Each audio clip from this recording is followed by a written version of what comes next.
तो चलिए दोस्तों, आज का पहला प्रश्न है। प्रश्न नंबर 241 में पूछ रहे हैं कि सिंहावलोकन किसकी रचना है। प्रश्न में पूछा गया है कि सिंहावलोकन किसकी रचना है। हरिवंश राय बच्चन की, गुलाब राय की, यशपाल की या फिर सुमित्रा नंदन पंत की। तो देखिए, आपका उत्तर एकदम सही है। सिंहावलोकन जो है वो यशपाल जी की रचना है। किसकी रचना है? यशपाल जी की। तो विकल्प सी या विकल्प गा एकदम सही है। सिंहावलोकन यशपाल जी की रचना है। आगे बढ़ेंगे अगले प्रश्न की ओर। अगला प्रश्न है प्रश्न नंबर 242 के लिए आंसर करिए। तार सप्तक के संपादक कौन है? तार सप्तक के संपादक कौन है? विद्यानिवास मिश्र, मुक्तिबोध, अज्ञेय या फिर हजारी प्रसाद द्विवेदी। जो तार सप्तक था उसके संपादक हैं कौन है? अज्ञेय जी। इनका पूरा नाम है सच्चिदानंद हीरानंद वात्स्यायन अज्ञेय। तो विकल्प सी एकदम सही हो जाएगा आप लोगों का आंसर। विकल्प सी अज्ञेय एकदम सही है। तो तार सप्तक होता क्या था? देखिए, तार सप्तक के बहुत सारे इसके जो देखा जाए तो काफी सारे तार सप्तक आए। प्रथम तार सप्तक आया, द्वितीय तार सप्तक आया, तृतीय तार सप्तक आया, चतुर्थ तार सप्तक आया। तो तार सप्तक में क्या होता था? सप्तक का मतलब होता है 7। तो तार सप्तक जो संपादन होता था उसमें 7 कवियों या 7 लेखकों की रचनाएं उसके अंदर वर्णित होती थी। यानी उसमें 7 लेखकों की रचनाओं को प्रदर्शित किया जाता था तार सप्तक में। ठीक है, तो तार सप्तक के जो संपादक रहे हैं अज्ञेय जी रहे हैं। प्रथम, द्वितीय, तृतीय इन सभी तार सप्तकों का संपादन अज्ञेय जी ने किया है, सिवाय चतुर्थ तार सप्तक को छोड़कर। आगे बढ़ते हैं अगले प्रश्न की ओर। 243 नंबर के लिए आंसर करेंगे। अरे यायावर रहेगा याद के लेखक कौन है? अरे यायावर रहेगा याद रचना का नाम है अरे यायावर रहेगा याद। इसके लेखक बताइए। रामवृक्ष बेनीपुरी, भगवत शरण उपाध्याय, रांगे राघव या फिर सच्चिदानंद हीरानंद वात्स्यायन अज्ञेय। आंसर करेंगे अरे यायावर रहेगा याद। प्रश्न नंबर 243 के लिए डी सच्चिदानंद हीरानंद वात्स्यायन अज्ञेय जी की ओर है। तो एकदम सही है आप लोगों का। अरे यायावर रहेगा याद सच्चिदानंद हीरानंद वात्स्यायन अज्ञेय जी की रचना है। ओके, तो क्लियर है। अगला प्रश्न है, संस्मरण लेखन का प्रारंभ किस प्रमुख लेखक से माना जाता है? यानी संस्मरण लेखन के प्रमुख लेखक कौन माने जाते हैं? संस्मरण लेखन का प्रारंभ किस प्रमुख लेखक से माना जाता है? बाल मुकुंद गुप्त से, पद्म सिंह शर्मा से, रामवृक्ष बेनीपुरी से या फिर श्री राम शर्मा से। आंसर करिए संस्मरण लेखन के लिए। तो बिल्कुल एकदम सही है आप लोगों का। संस्मरण लेखन का प्रारंभ श्री राम शर्मा से माना जाता है। ऐसे तो संस्मरण रचनाएं काफी हैं जो पहले भी आई हैं, लेकिन क्या होता है कि जैसे जब चलन में आ जाए तो श्री राम शर्मा की जो रचनाएं हैं वो इतनी प्रसिद्ध हुई संस्मरण रचनाएं कि ये चलन में हमें देखने को मिलने लगा। तो संस्मरण लेखन का वहां से प्रारंभ माना जाता है। ऐसे अगर फुटकर रचनाएं कभी गिनती में नहीं ली जाती हैं। रचनाएं तब मानी जाती हैं या उनका दौर तब माना जाता है, किसी भी चीज का दौर, जब वो चीज प्रचलन में एक साथ आ जाए। यानी किसी जैसे कि राम कुमार वर्मा है, उन्होंने एकांकी लिखी दीपदान, और उसके बाद इतनी काफी सारे लेखकों का रुझान एकांकी की तरफ हो गया, तो ये कहलाता है प्रचलन में आ जाना। तो इस प्रकार से एकांकी के अगर प्रमुख लेखक हम मानते हैं राम कुमार वर्मा जी को, उसी तरह से संस्मरण लेखन का जो प्रारंभ है वो श्री राम शर्मा के लेखन से माना जाता है। ओके, क्लियर हो गया ना बेटा। अगला प्रश्न है प्रश्न नंबर 245 के लिए आंसर करेंगे। निम्नलिखित में से छायावादोत्तर काल के समालोचक कौन नहीं है? नहीं है आंसर करना है, ध्यान दीजिएगा। जो नहीं है, हजारी प्रसाद द्विवेदी, डॉक्टर नगेंद्र, बाबू गुलाब राव या फिर रामविलास शर्मा। छायावादोत्तर काल के समालोचक कौन नहीं है? ध्यान दीजिए, नहीं है पूछ रहा है आपसे प्रश्न में। तो हजारी प्रसाद द्विवेदी, डॉक्टर नगेंद्र, बाबू गुलाब राय या फिर रामविलास शर्मा। तो छायावादोत्तर काल के समालोचक बाबू गुलाब राय नहीं है। ठीक है, ध्यान दीजिएगा। छायावादोत्तर काल के समालोचक बाबू गुलाब राय नहीं है। क्लियर है बेटा? बाबू गुलाब राय छायावादोत्तर काल के समालोचक नहीं है। एकदम सही है। मेरी असफलताएं और ठलुआ क्लब, ये 2 प्रमुख रचनाएं हैं जो हमारे बाबू गुलाब राय जी की हैं। कौन कौन सी? मेरी असफलताएं और ठलुआ क्लब।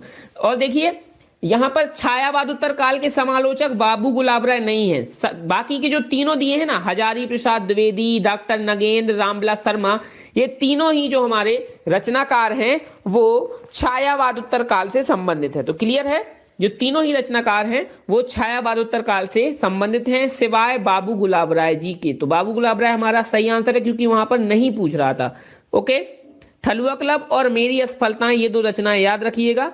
आगे बढ़ते हैं अगले प्रश्न की ओर। अगला प्रश्न है साहित्यालोचन गद्य की विधा कौन सी है। प्रश्न में पूछा गया है साहित्यालोचन गद्य की विधा कौन सी है। नाटक, उपन्यास, आलोचना और निबंध। आंसर करिए साहित्यालोचन गद्य की विधा कौन सी है। तो विकल्प सी एकदम सही है, साहित्यालोचन। देखिए इसमें नाम में ही छुपा हुआ है साहित्य आलोचन, आलोचन से बना आलोचना। साहित्यालोचन आलोचना विधा की रचना है। श्याम सुंदर दास जी की रचना है। किसकी रचना है? श्याम सुंदर दास, बाबू श्याम सुंदर दास की आलोचना विधा की रचना है, नाम है साहित्यालोचन। आगे बढ़ते हैं अगले प्रश्न की तरफ। अगला प्रश्न है मेरे पिताजी संस्मरण के लेखक कौन है। प्रश्न का नाम है मेरे पिताजी, या रचना का नाम है मेरे पिताजी संस्मरण, एक रचना है। इसके लेखक पूछा गया कन्हैया लाल मिश्र प्रभाकर हैं, हरिशंकर परसाई हैं, मोहन राकेश हैं, या फिर डॉक्टर हजारी प्रसाद द्विवेदी हैं। मेरे पिताजी संस्मरण के लेखक हैं कन्हैया लाल मिश्र प्रभाकर। तो जितने ही बच्चे विकल्प ए आंसर कर रहे हैं एकदम सही है।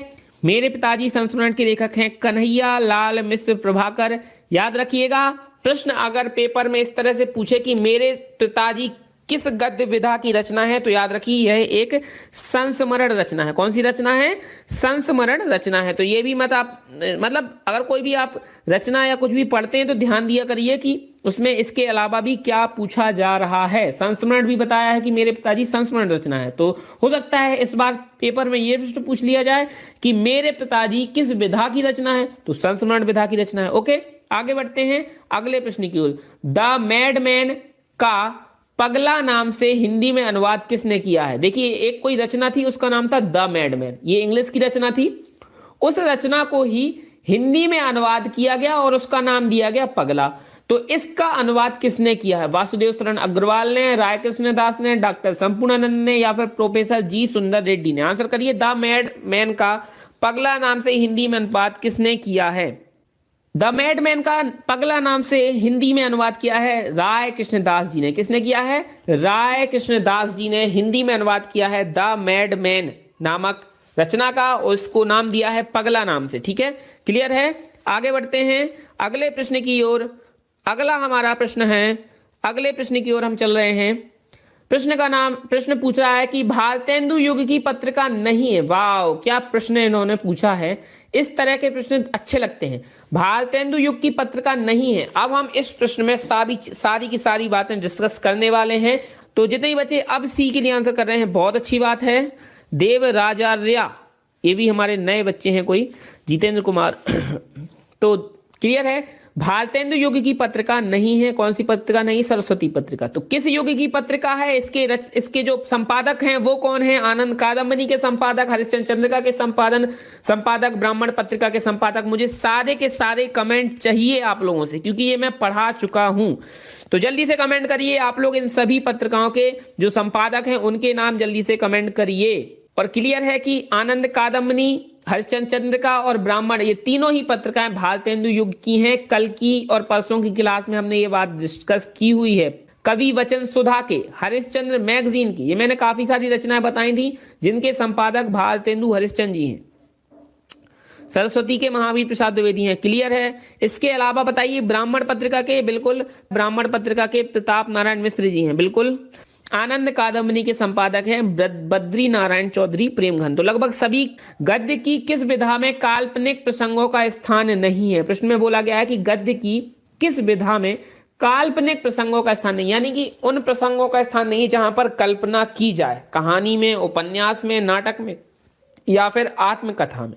आंसर करेंगे प्रश्न नंबर 250 के लिए।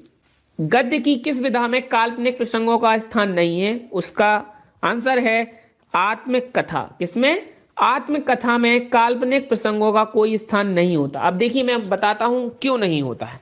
देखिए कहानी काल्पनिक प्रसंग पर आधारित हो सकती है, कहानी को लिखते समय कल्पना की जा सकती है। ओके, उपन्यास को लिखते समय भी कल्पना की जा सकती है। कोई भी उपन्यास लिख रहे हैं, जैसे कोई भी लेखक हैं, तो वो उपन्यास को लिखते हुए कल्पना करते होंगे। जरूरी नहीं है कि जो कुछ घटा हो वो उनकी आंखों के सामने घटा हो, उन्होंने कल्पना करके भी हो सकता है उपन्यास लिखा होगा।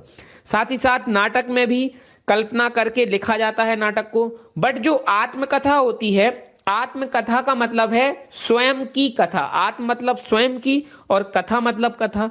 तो बेटा जब आत्मकथा स्वयं की कथा होती है तो उसमें कल्पना का कोई सवाल ही नहीं उठता, आप उसमें कल्पना नहीं कर सकते। जो आपका अनुभव रहा है, एक्सपीरियंस रहा है, जो चीज आपने, जो घटना अपनी आंखों के सामने देखी है, उसको आप आत्मकथा में रखते हैं, ना कि आप कल्पना करके उसको आत्मकथा में नहीं रख सकते।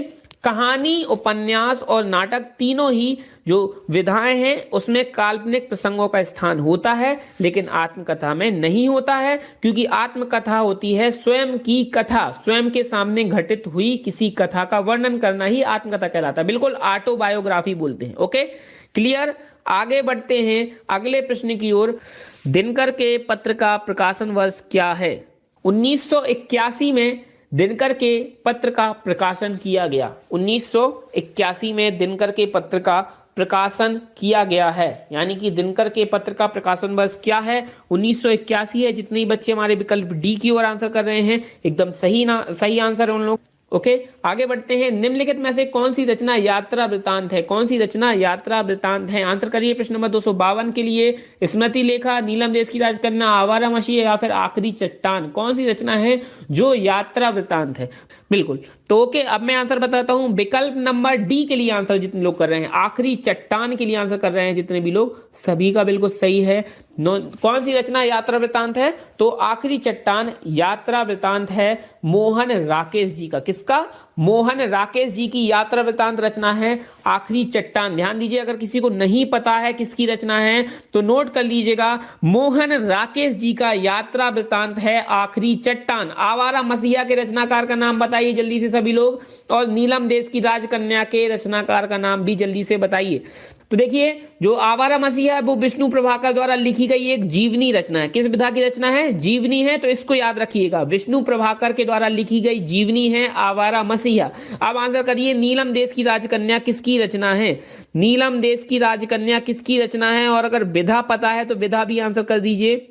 नीलम देश की राजकन्या, चलिए मैं बता देता हूं। नीलम देश की राजकन्या के जो रचनाकार हैं उनका नाम है जैनेन्द्र कुमार। अभी तक ये रचना जो है वो डिस्कस नहीं हुई है। नीलम देश की राजकन्या जैनेन्द्र कुमार का कहानी संग्रह है। क्या है?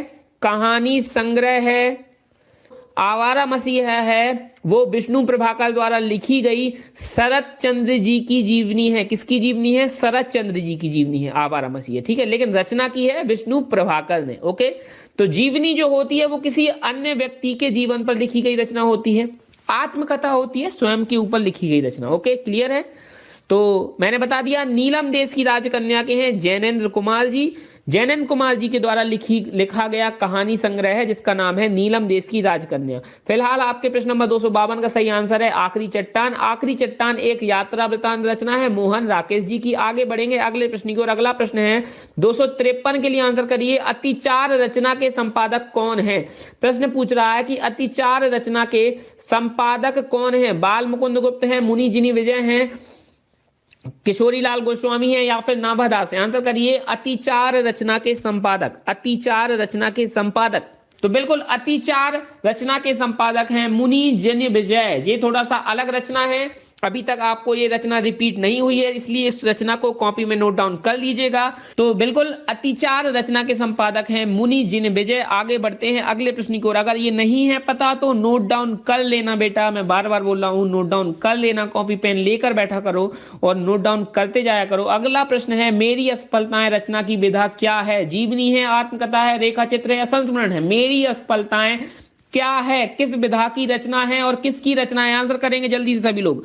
तो विकल्प बी एकदम सही है, आत्मकथा रचना की विधा है। किसकी विधा है? आत्मकथा विधा की रचना है मेरी असफलताएं। और इसके जो लेखक हैं उसका आंसर कर दीजिए, इसके लेखक कौन है?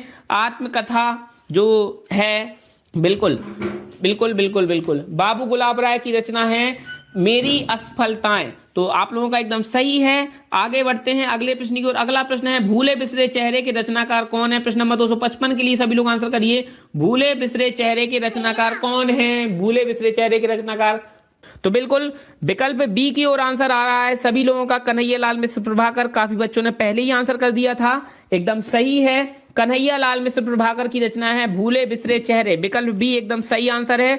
अब आगे बढ़ेंगे अगले प्रश्न की ओर। तो भूले बिसरे चेहरे के रचनाकार हैं कन्हैया लाल मिश्र प्रभाकर जी। तो ध्यान रखिएगा, नोट डाउन कर लीजिएगा। आगे बढ़ते हैं अगले प्रश्न की ओर। अगला प्रश्न है उत्तर प्रदेश सरकार में शिक्षा मंत्री और मुख्यमंत्री पद को अलंकृत करने वाले साहित्यकार, यानी वो साहित्यकार जो उत्तर प्रदेश सरकार में शिक्षा मंत्री भी रह चुके हैं और मुख्यमंत्री भी रह चुके हैं, इन पदों पर आने वाले हमारे साहित्यकार कौन हैं? आंसर करेंगे सभी लोग।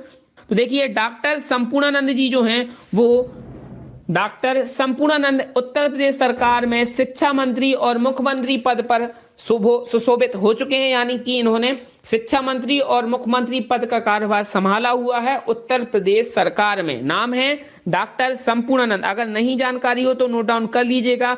श्रृंगार रस मंडन के रचनाकार कौन है? आंसर करेंगे श्रृंगार रस मंडन के रचनाकार कौन है? मैंने ये प्रश्न आप लोगों को बताया हुआ है, पढ़ाया हुआ है पहले। नाभादास हैं, चतुर्भुज दास हैं, विट्ठल नाथ हैं या ज्योतिषर ठाकुर हैं? बताइए, आंसर करिए। तो बिल्कुल सभी बच्चे विकल्प सी विट्ठल नाथ के लिए आंसर कर रहे हैं, एकदम सही है। श्रृंगार रस मंडन के जो रचनाकार हैं वो हैं विट्ठल नाथ जी, एकदम सही आंसर आया है। आगे बढ़ते हैं, अगला प्रश्न है राधा कृष्णदास किस युग के लेखक थे? आंसर करिए, राधा कृष्णदास किस युग के लेखक थे? भारतेंदु युग के, द्विवेदी युग के, छायावादी युग के या फिर छायावादोत्तर युग के? सभी लोग आंसर करिए। राधा कृष्णदास किस युग के लेखक थे? राधा कृष्णदास जी जो थे वो भारतेंदु युग के लेखक थे। और मैं बता दूं ये भारतेंदु हरिश्चंद्र के कोई मतलब रिश्तेदार या संबंध में, शायद भांजे या फिर मामा के लड़के, ऐसे कुछ इनके संबंध में थे, मुझे क्लियर जानकारी नहीं है। लेकिन राधा कृष्णदास जी भारतेंदु हरिश्चंद्र के परिवार से संबंधित थे, यानी इनका जो संबंध था राधा कृष्णदास जी का, वो भारतेंदु हरिश्चंद्र से सीधा संबंध था, वो इनके ही रिश्तेदारी में कोई थे। ओके, तो क्लियर हो गया। तो भारतेंदु युग से संबंधित थे राधा कृष्णदास जी। अगर किसी को पता हो क्या लगते थे ये भारतेंदु हरिश्चंद्र जी के तो कमेंट कर दीजिए, अगर किसी को भी थोड़ा बहुत जानकारी हो। वैसे मुझे पता है कि ये भारतेंदु हरिश्चंद्र जी के शायद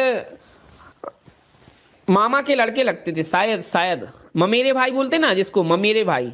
आगे बढ़ते हैं अगले प्रश्न की ओर। अगला प्रश्न है अपनी खबर रचना की विधा क्या है? प्रश्न है अपनी खबर रचना की विधा क्या है? जीवनी है, संस्मरण है, आत्मकथा है या रेखा चित्र है?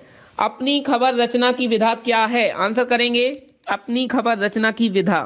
तो जितने ही बच्चे यहाँ हमारे सी आंसर कर रहे हैं एकदम सही है, आत्मकथा है। अपनी खबर आत्मकथा विधा की रचना है। और किसकी रचना है ये भी आंसर कर दीजिए एक बार, किसकी रचना है ये देखना चाहेंगे कि किसकी रचना है। अगर आप लोगों को पता है कि ये आत्मकथा विधा की रचना है तो ये भी आंसर करिए कि अपनी खबर रचना के रचनाकार कौन हैं। अपनी खबर जो है वो आत्मकथा विधा की रचना है और इसके रचनाकार हैं पांडे बेचन शर्मा उग्र। प्रश्न नंबर 260, महावीर प्रसाद द्विवेदी लेखक हैं। किस रचना के लेखक हैं महावीर प्रसाद द्विवेदी?